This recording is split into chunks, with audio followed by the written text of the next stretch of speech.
Okay, hello guys. Welcome back to me, Benedictus Daniel Mangat Pardede, with the last name the 16. Today I want to presentation my work. Okay, the main reference of today is the Metallurgy for the Non-Metallurgy, second edition, edited by Arthur C. Riordan. Okay, table of content is the deformation process, primary production mills, forging, drawing and extraction, forming, powder metallurgy, material removal process, and the last is the zoning process. The first, Fick 6 degree 4, approximate values of surface roughness and tolerance on dimensions typically obtained with different manufacturing process. Polymers are different from metals and ceramics in that they can be processed to a very high surface smoothness, but like tolerance are seldom possible because of internal stress left by molding and viscous or creep deformation at surface temperature. ACM, electrochemical mechanism, ADM, electrical discharge mechanism. Examples of sheet forming process include drawing, stretching, and bending. Sheet metal typically is formed into end product with various contour shapes, ranging from suspense to car bodies. In addition to the bending of sheets or blanks, sections, tabs, and wires are also deformed in this manner to achieve a wide variety of geometries. Next, primary production mills. Fig 9 degrees, Fig 6 degree 9, schematic illustration of relative workability of test metals and work and recrystallized metals at cold, warm, and hot working temperatures. The melting point or solidus temperature is denoted as MPC or case metals or MPV rock and recrystallized metals. During hot rolling, ingots or slabs are held within an appropriate temperature range and then squeezed through a gap between two rollers that are turning in opposite direction. The gap between the rollers is smaller than the thickness of the starting material, and things in width are relatively minor.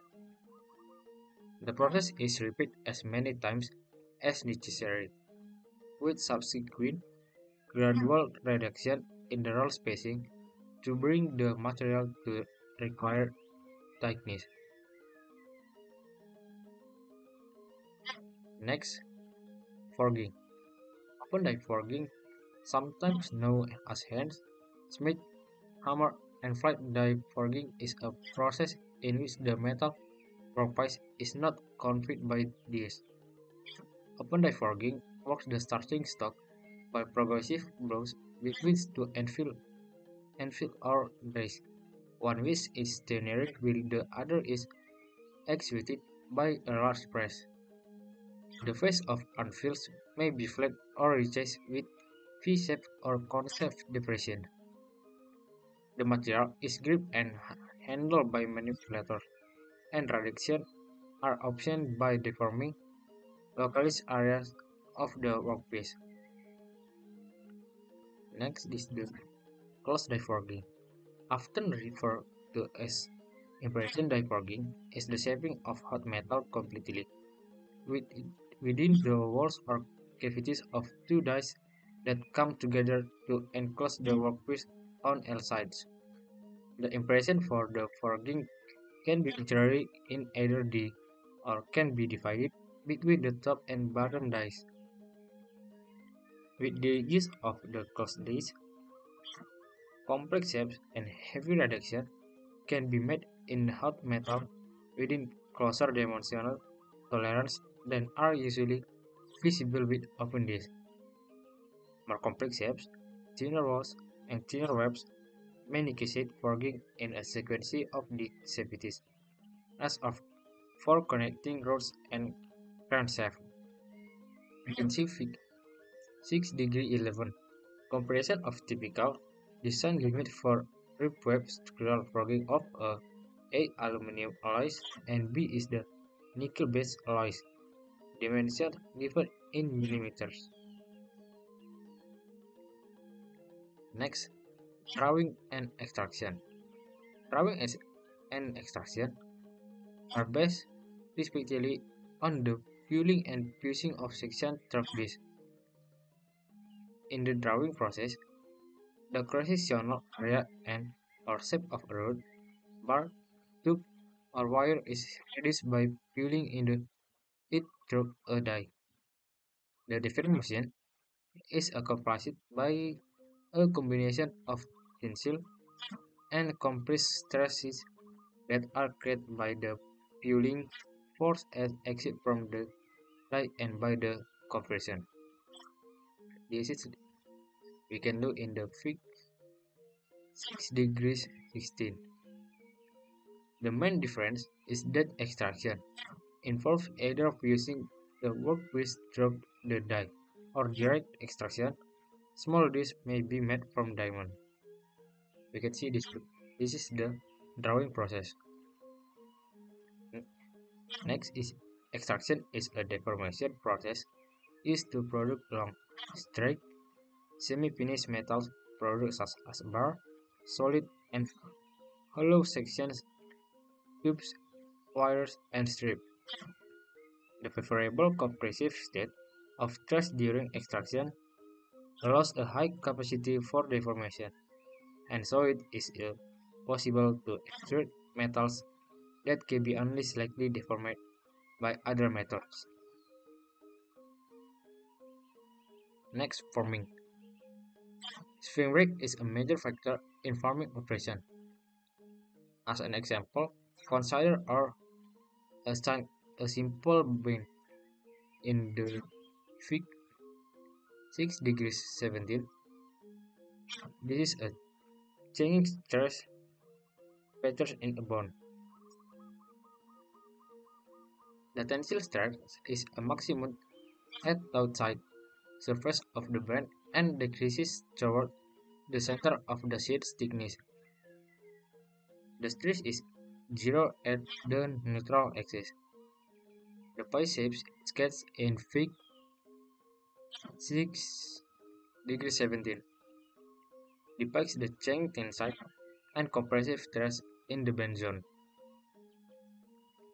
Because the tensile stresses go from 0 at point 0 to a maximum value at point x on the outside surface.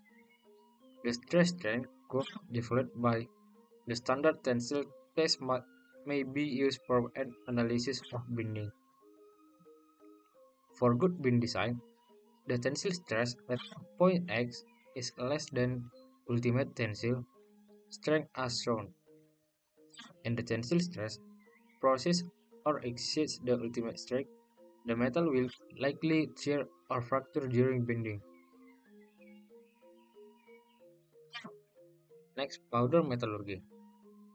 Powder metallurgy, or PM, is a growing branch of metallurgy based on the production of material in the form of metal powders and the manufacturing of parts from this material. We can see Fig 9 degrees 24 various components produced by metal spinning, courtesy of Lev USA Metal Spinning. This is the picture. The production of pressed and sintered PM parts is one of the primary markets for metal powders.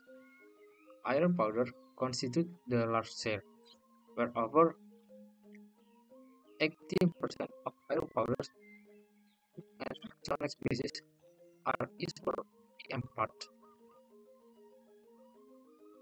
Copper and copper-based powder follow iron in forming a powder used in PM fabrication approximately 45% of copper powder is used in the manufacture of soft lubricating bearings. It also is a elemental addition and in various PM parts. Another 14% is used for making hardware that requires both a decorative finish as well as corrosion resistance. In the table 6.5, operation of manufacturing metals for PM parts. This is the characteristic conventional first and center metal injection molding or MEM, hot air-stick pressing (HIEP), and powder forming (PF). Next, material removal process. There are three basic classes of material removal operation. First is conventional mechanical operation, abrasive process such as grinding and hardening, non-traditional machining process, and those is the non-traditional machining process. Surface integrity includes the study and control of both surface roughness or topography and surface metallurgy. The condition of the surface and subsurface regions in structural components can have a significant influence on their capability to withstand the heavy stress in high stress or critical application. For example, ridge failures almost always decline at or near the surface of a component. The Fig 1925 example of PM parts with contours, curves, and temper features, courtesy of North American Huggins ENC.